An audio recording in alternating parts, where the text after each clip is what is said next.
गीता अध्ययन के इस सेशन में आप सभी का स्वागत, जहां हम राणा सर के साथ 15वें अध्याय को जान रहे हैं।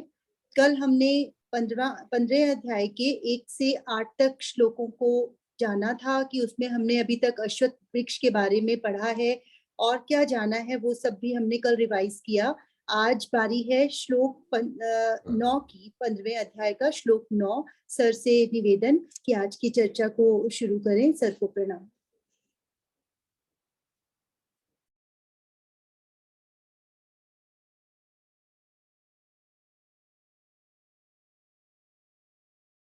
सर आप म्यूट हैं।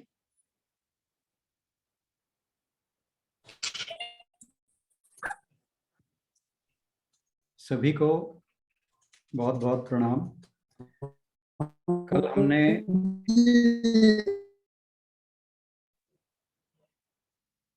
हमने 1 से 8 श्लोकों की चर्चा की थी। आज हम 9वें श्लोक पर सीधे ही चलेंगे।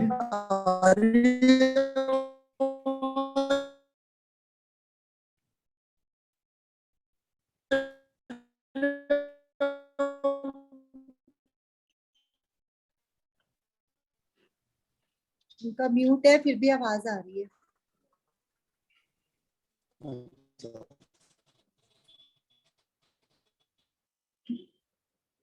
मैं फोन कर देती हूँ सर, आप करिए शुरू। जी। तो 7वें 8वें श्लोक में जो चर्चा चल रही थी वो ये थी कि कैसे जो आत्मा है वो सूक्ष्म शरीर को लेकर एक शरीर को छोड़कर दूसरे शरीर में जाती है। यानी जब भी व्यक्ति की मृत्यु होती है तो उसमें से सूक्ष्म शरीर आत्मा के साथ चला जाता है और वह नए शरीर में उसी तरह जाकर व्यवहार करता है जैसे पहले मृत्यु से पहले कर रहा होता है, यानी सांसारिक व्यवहार। और सूक्ष्म शरीर जो है उसी में ही जो हमारे संकल्प विकल्प हैं मन के और चित्त में जो संस्कार बैठे हुए हैं और जो भी पिछले जन्म में कर्म किए हैं शुभ अशुभ, उनके फलों को भोगने, इन सब के व्यवहार हेतु वह जो सूक्ष्म शरीर के सहित आत्मा है एक नया शरीर धारण करती है। और 8वें श्लोक में भगवान जी कहते हैं कि यह ऐसे ही होता है जैसे जो वायु है वो किसी फूल की सुगंध को एक स्थान से दूसरे स्थान पर ले जाती है, यानी वह हमें जो गंध है वो जाती हुई दिखाई नहीं देती। इसी प्रकार जो जीव आत्मा है यानी सूक्ष्म शरीर और आत्मा, इन दोनों को मिलाकर जीव आत्मा बनती है। तो जब जीव आत्मा एक शरीर को छोड़कर दूसरे शरीर को धारण करती है तो वह भी हमें दिखाई नहीं देती। तो उसी बात को फिर आगे भगवान जी बता रहे हैं, उसी चर्चा को वो कंटिन्यू करते हैं 9वें श्लोक में। आशु बहन जी जरा पढ़ेंगे ये श्लोक। हाँ जी सर। श्रोत्रम चक्षुस्पर्शनं च रसनं घ्राणमेव च अधिष्ठाय मनश्चायं विषयानुपसेवते। इस प्रकार दूसरा स्थूल शरीर धारण करके जीव विशेष प्रकार का कान, आंख, जीभ, नाक तथा स्पर्श इंद्रिय प्राप्त करता है जो मन के चारों ओर संपुंजित है। इस प्रकार वह इंद्रिय विषयों के एक विशिष्ट समुच्चय का भोग करता है। तो जीव आत्मा जो है वो मन और इंद्रियों को साथ लेकर नए शरीर को धारण करती है। तो फिर इस नए शरीर में क्या होता है उसके बारे में भगवान जी बता रहे हैं कि जब देह को जीवात्मा छोड़ती है तो श्रोत्र, चक्षु, त्वचा, रसना, घ्राण और मन, यानी मन और पांचों इंद्रियां, इनको अपने साथ ले जाकर वो नए देह में ले जाती है। और ये जो इंद्रियां हैं जिनकी यहाँ बात हुई है, श्रोतेंद्रिय। हमने 5 इंद्रियों की बात की है। श्रोतेंद्रिय वह है जिससे शब्द सुना जाता है। किसी भी शब्द को सुनने के लिए हमें जो इंद्रिय यूज होती है वो है श्रोतेंद्रिय। तो यह कान में रहती है।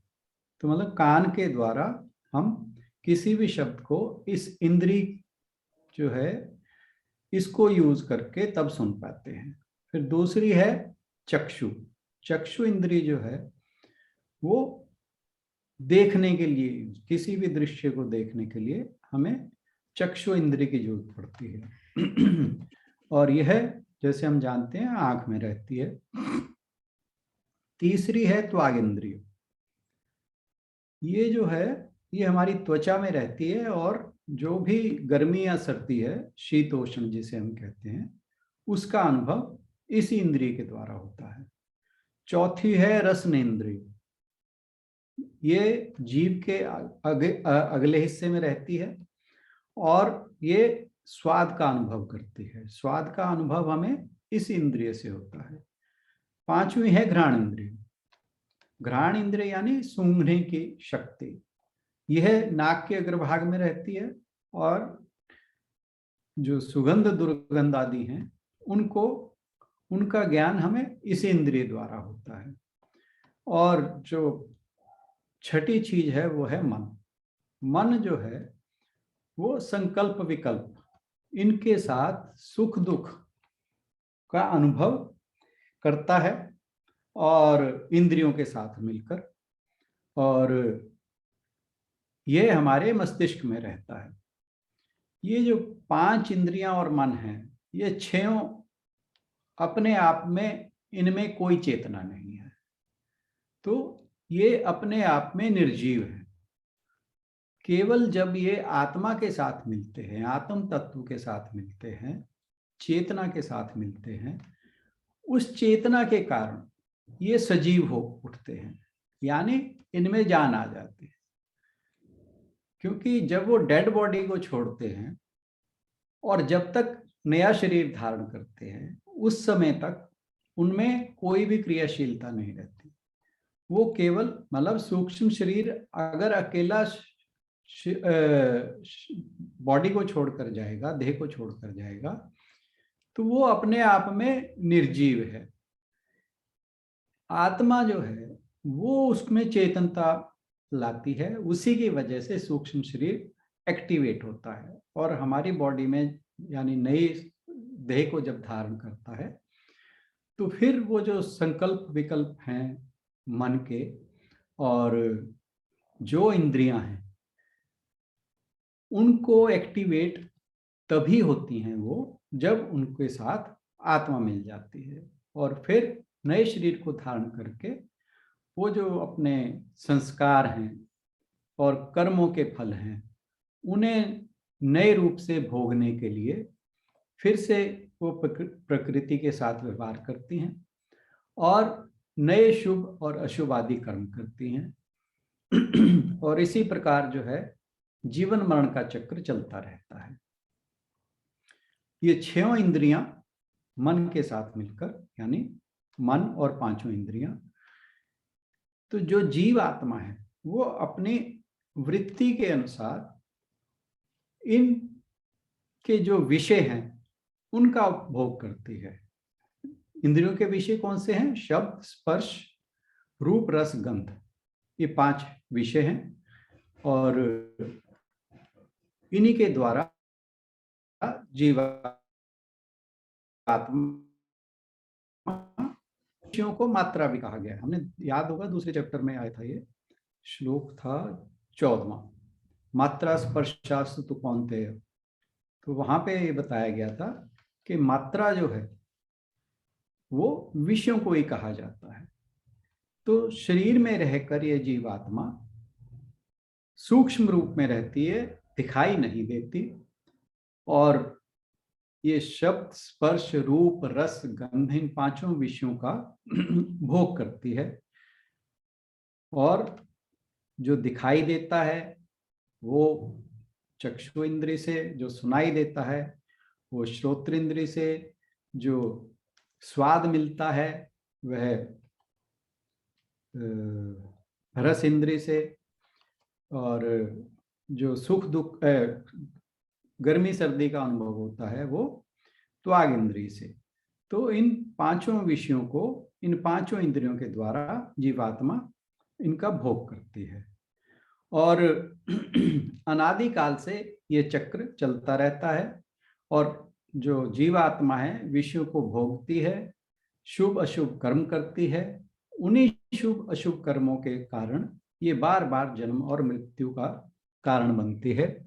और फिर अच्छे कर्म किए होते हैं तो अच्छी योनि में जन्म मिलता है, बुरे कर्म किए होते हैं तो नीची योनि में जन्म मिलता है।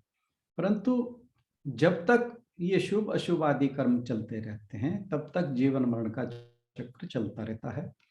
और जब कभी जाकर मनुष्य के अंदर ईश्वर कृपा से आध्यात्मिक भाव उत्पन्न होता है, जिज्ञासा उत्पन्न होती है, मुमुक्षा उत्पन्न होती है, तब कहीं जाकर वह मोक्ष की ओर अग्रसर होता है, मोक्ष की प्राप्ति के लिए प्रयत्न करता है।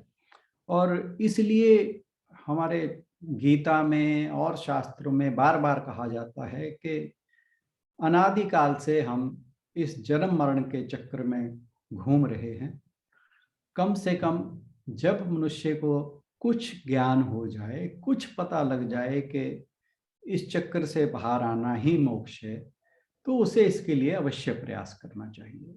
और इन विषयों का कहा जाता है विष की भांति त्याग कर देना चाहिए, क्योंकि हमारे शास्त्र कहते हैं कि विषयान विश्व त्यजेत, यानी विषयों को विष की भांति समझकर उनका त्याग कर देना चाहिए।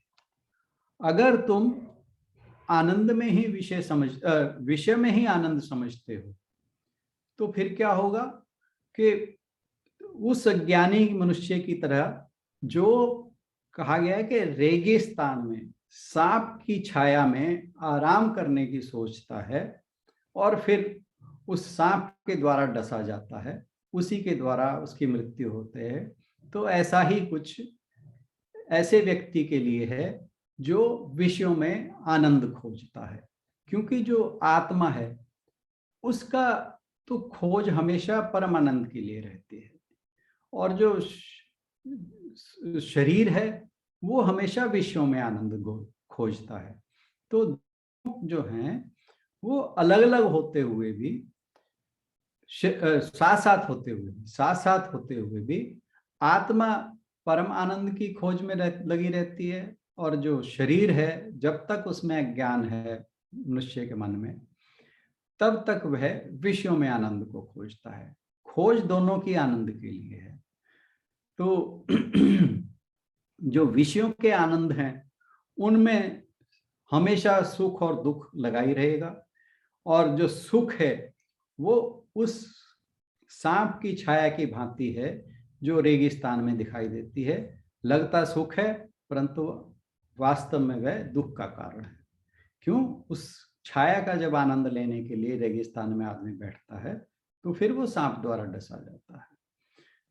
तो जो जीव आत्मा है उसमें आत्मा का जो पार्ट है वो हालांकि परमात्म तत्व है, परंतु जो विषयों के भोग हैं, जब शरीर उनकी तरफ चलता है, मन उनकी तरफ चलता है, इंद्रियां विषयों की तरफ भागती हैं, तो ये दोनों साथ साथ रहते हुए भी तो ऐसा है जैसे दो दोस्त हों, उनमें से एक विष का पान कर ले तो जो दूसरा है वो एक को देखता रह जाएगा, उसकी मृत्यु हो जाएगी।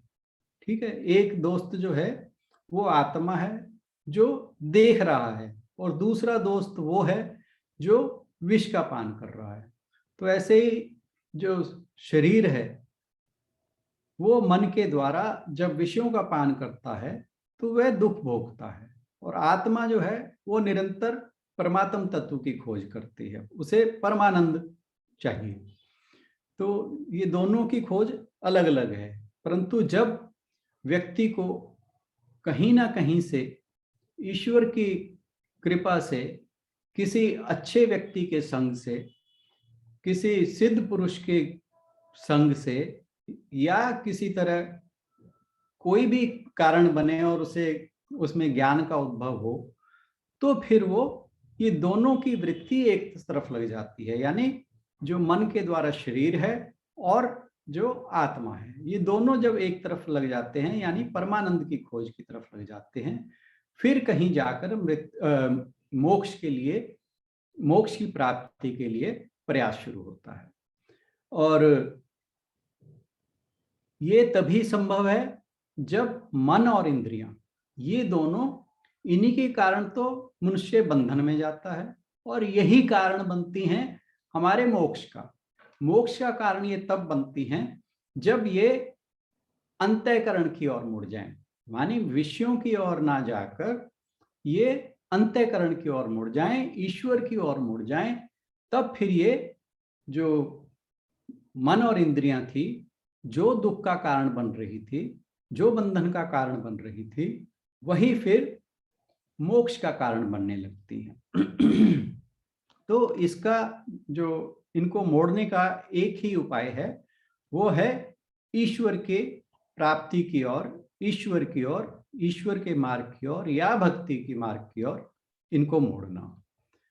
और इसके लिए सबसे जो एक बड़ा एग्जाम्पल हम लें, वो है तुलसीदास का। तुलसीदास जी के बारे में कहा जाता है कि जब वो युवावस्था में थे, उनकी शादी हुई, तो विवाह के बाद क्या हुआ कि वो अपनी पत्नी से बहुत प्यार करते थे। वैसे तो पति पत्नी सारे शादी के बाद सब में प्यार होता है, परंतु उन्हें जो प्यार था अपनी पत्नी से, वो पागलपन के हद तक था। तो क्या हुआ, एक बार विवाह के पश्चात जब उनकी पत्नी अपने मायके चली गई, तो वो बड़े व्याकुल हो उठे। तो किसी तरह उन्होंने दिन गुजारा, रात होते होते बहुत बेचैन हो गए। तो जो उनका ससुराल था, यानी पत्नी का मायका, वो पास के ही गांव में था, बीच में एक छोटी सी नदी पड़ती थी। तो जब रात होते होते उनसे रहा नहीं गया, तो उन्होंने सोचा मैं तो अपनी पत्नी के घर जाऊंगा। तो वो अपने ससुराल की ओर चले, और मौसम बहुत खराब था, बारिश हो रही थी, आंधी तूफान का टाइम था। रात हो चली थी। खैर उन्होंने जब ज्यादा व्याकुल हो चुके, उन्होंने अपने घर से बाहर निकले और अपने ससुराल की ओर चल दिए। तो रास्ते के अंदर अंधेरा था, बिजली कड़क रही थी, बारिश हो रही थी। तो जब वो नदी के तट पर पहुंचे, तो वहां उन्हें कोई नाव ना दिखी। तो फिर वो बेचैन हो चुके, तो उन्हें कुछ तैरता हुआ दिखा। उन्होंने सोचा ये कोई लकड़ी का गट्ठा है, उसे पकड़कर वो दूसरे किनारे पे पहुंच गए। और वो जब अपनी पत्नी के गांव में घर पर पहुंचे, तो उन्होंने कहा भाई सामने के दरवाजे से जाना तो उचित नहीं है, तो लोग क्या कहेंगे। वो अब उनकी जो पत्नी का कमरा था वो छत पर था, यानी पहली मंजिल पर था। तो वो क्या किया, उन्होंने पिछले रास्ते से गए और देखा कि खिड़की खुली है। तो वो खिड़की पे सोचा कैसे चढ़ूं। तो उन्हें अंधेरे में जब बिजली चमकी, तो कुछ लटका हुआ दिखाई दिया। उन्होंने उसे पकड़ा और उसको पकड़कर खिड़की पर चढ़कर उसके कमरे में पहुंच गए। जब उनकी पत्नी ने उन्हें देखा, तो वो बोली कि तुम कैसे आई हो।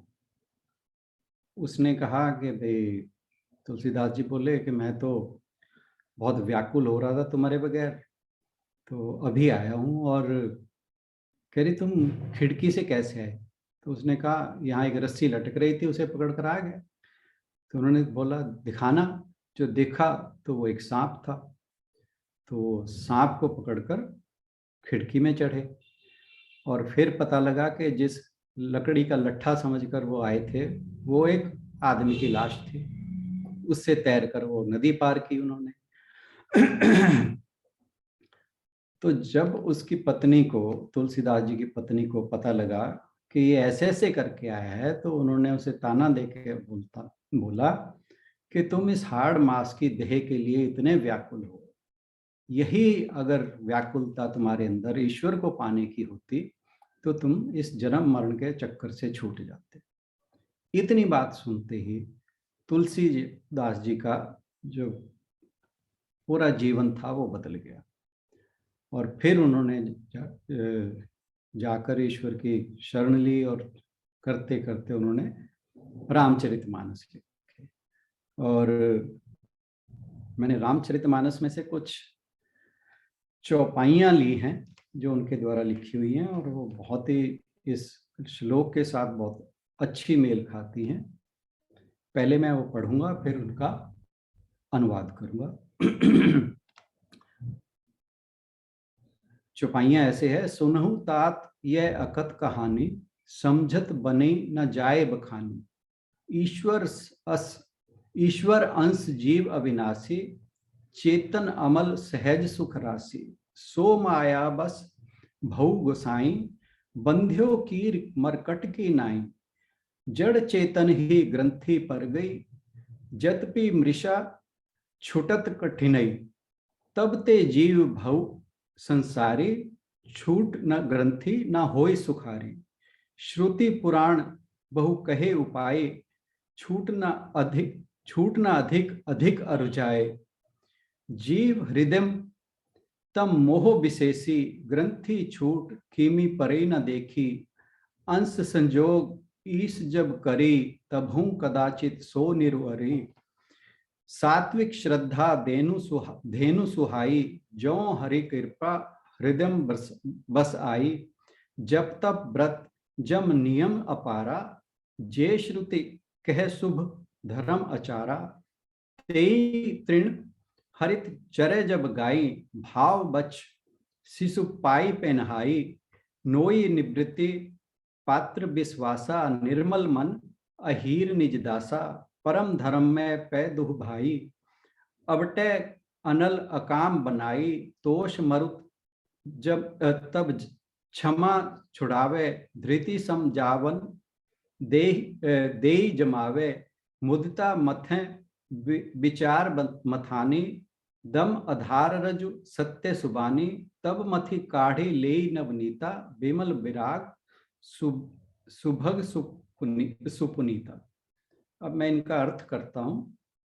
पहला था, सुनो तात ये अखत कहानी, समझो बने न जाए बखानी। ईश्वर अंश जीव अविनाशी, चेतन अमल सहज सुख राशि।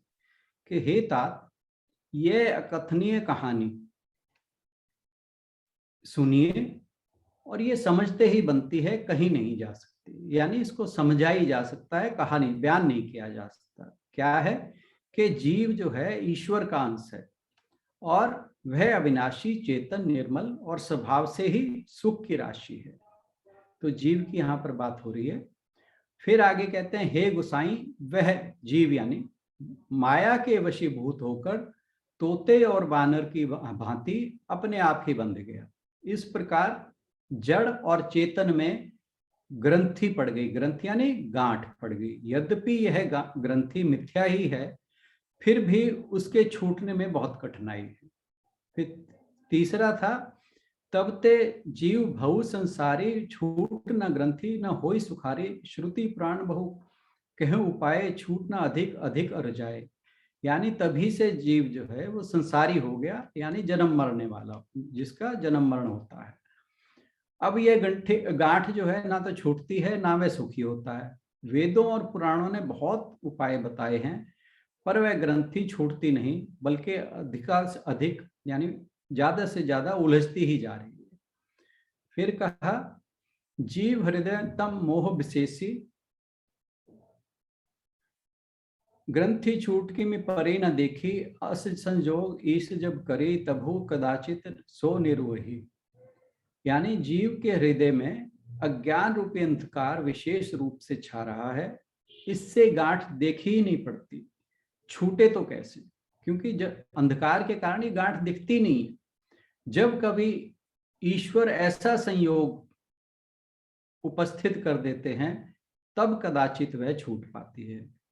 ऐसा संयोग क्या, ये आगे कहा है, सात्विक श्रद्धा देनु सुहाई, जो हरि कृपा हृदय बस आई, जब तप व्रत जम नियम अपारा, जे श्रुति कहे शुभ धर्म आचारा। यानी श्री हरि की कृपा से यदि सात्विक श्रद्धा रूपी गौ हृदय रूपी घर में आकर बस जाए, असंख्य जप तप व्रत यम नियम आदि शुभ धर्म और आचार जो श्रुतियों ने कहे हैं, उन्हीं धर्माचार रूपी हरे तृणों को जब वह गौ चरे यानी गाय, और आस्तिक भाव रूपी छोटे बछड़े को पाकर वह पहनावे, निवृत्ति यानी संसारिक विषयों से हटना, निवृत्ति नोई, यानी नोई क्या है, नोई होती है जो गाय के पीछे में जो पिछले पैरों में बांधकर उसको दूहते हैं, उसे नोई कहा जाता है।